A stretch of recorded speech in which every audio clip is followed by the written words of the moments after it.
Congress Mary Thapuri, who is the President for National People's Women Front. She is also the MDC. She will be felicitating Sir Nonglait as well.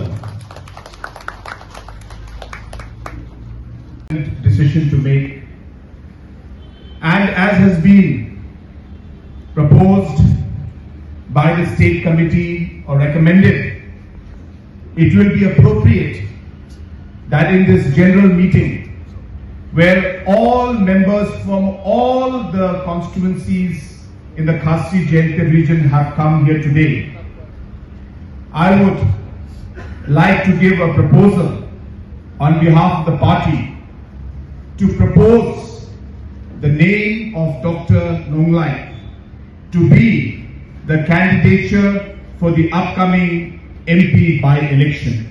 Those who are in favor, please raise your right hand. Please raise your hand. Let's give a round of applause. With the approval of the General Committee that has come from different constituencies of Khasi Jaintia region, and with the approval from our state president and the entire committee, I would like to now officially announce Dr. Nonglait as the official candidate of the National People's Party for the upcoming Lok Sabha by-election. Thank you very much.